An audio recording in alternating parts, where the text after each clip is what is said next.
Olá, amigos. Estão prontos para isto? Porque se estão por cá, é porque sabem que o verdadeiro terror muitas vezes espreita por trás de uma placa de propriedade abandonada. Estamos a falar de exploração urbana, de lugares que deviam estar mortos, mas que, caramba, recusam-se a ficar calados. Temos de mergulhar no que nos assombra, senão a ansiedade alimenta a frustração, e a frustração amplifica a ansiedade, e lá vamos nós outra vez. Estas são 5 histórias de Urbex que prometem fazer-vos duvidar de tudo. Especialmente daquela velha máxima de que os fantasmas não têm unhas. Isto é real. Vamos a isso. 1. A maldição da aldeia das pessoas pequenas. Claro que temos de começar pelo nome mais insano de todos.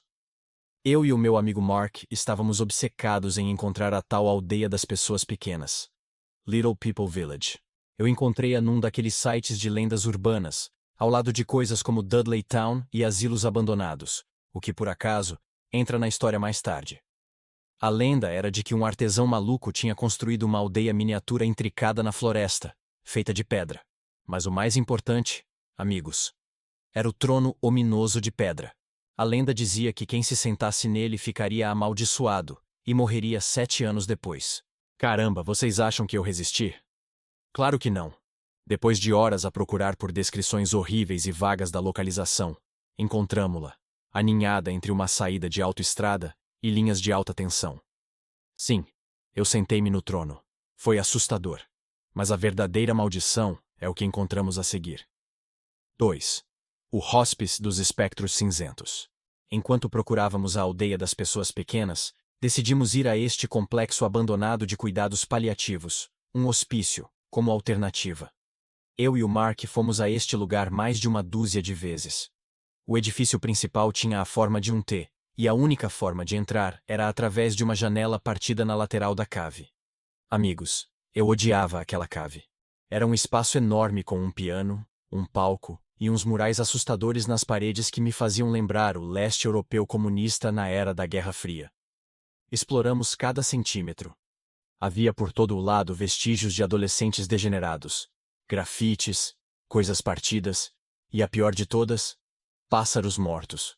Mas a coisa ficou preta quando estávamos no piso térreo a brincar com umas pistolas de ar comprimido. De repente, ouvi um som de corrida vindo de uma sala lá em cima. Olhei para a janela e vi-o, uma espécie de figura cinzenta, morta, espectral, a espreitar. Não era um corpo, não tinha torso ou mão a segurá-lo. Era uma névoa. E o pior é que o som da corrida não correspondia à figura que vimos. Aquilo não era uma pessoa viva. E eu sei que não era. 3. A mensagem na sala de aula. Esta é uma história que prova que o perigo num urbex nem sempre vem de um fantasma. Por vezes, vem de uma psicose induzida pelo lugar.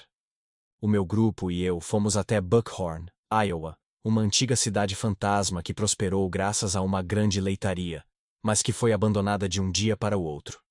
Começamos na velha escola. O lugar estava a cair de podre, mas o meu amigo Mike chamou a nossa atenção para o quadro de giz numa sala de aula. Lá estava escrito em letras brancas, Danger, perigo. Claro que rimos, pensando que era o grafite parvo de algum outro explorador. Mas o meu amigo Tom, que normalmente era o mais entusiasta, começou a ficar estranho, distraído. Depois aconteceu a coisa mais aterrorizante. No antigo edifício da Câmara Municipal, Tom subitamente levou a mão ao nariz. O sangue escorreu, grosso e escuro, manchando as luvas cinzentas dele. Nós paramos, mas o Tom só queria continuar. Enquanto Mike ia buscar o estojo de primeiros socorros, vagueei para o antigo gabinete do xerife e caramba encontrei a resposta. Escrito na parede em letras negras enormes com tinta em spray. If you bleed, leave Buckhorn and never return. Se sangrares, abandona Buckhorn e nunca mais voltes. Tivemos de arrastá-lo para fora de lá. Mas o que aconteceu ao Tom? Aquilo não era um fantasma. Era algo que te podia alcançar, tocar e fazer-te sangrar. 4. O asilo do menino apunhalado. Voltando aos asilos. Este ficava escondido, talvez a meia milha pela estrada de serviço, ligado a uma movimentada autoestrada. O nome era Undercliff Sanitarium, conhecido por tratar crianças com tuberculose e pacientes psiquiátricos. Tentamos entrar, mas estava parcialmente operacional, ligado a instalações do Departamento Estadual e a um quartel da Polícia Estadual. Não conseguimos passar da zona de estacionamento, mas ficamos o tempo suficiente para sentir o peso do lugar. Mais tarde, fiz uma pesquisa online e, caramba, encontrei um site com histórias que correspondiam exatamente ao que tínhamos experienciado, cena por cena. A loucura é que uma das histórias falava de um miúdo que foi apunhalado até a morte com um objeto cortante por outras crianças na instalação, ali mesmo no pátio onde tínhamos estacionado. Pode parecer rebuscado, mas eu juro que é tudo verdade.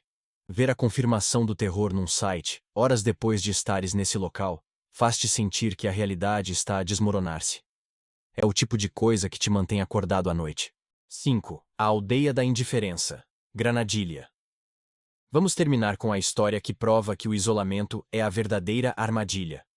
Um grupo de estudantes foi numa viagem de trabalho para Granadilha, Espanha, uma aldeia murada abandonada. A história é que a cidade foi inundada nos anos 60, e os habitantes que se recusaram a sair se afogaram. Passávamos a semana a fazer trabalhos de restauro e a explorar a cidade. Na primeira noite fomos ao cemitério para ouvir histórias de fantasmas. De repente, no meio daquela estrada inóspita e sem postes de luz, apareceu um carro. Caramba, Granadilha fica longe de qualquer outra cidade, e aquela estrada só levava à aldeia. Éramos 50 miúdos, professores e monitores. Quem estava a conduzir um carro ali, à meia-noite, no meio do nada?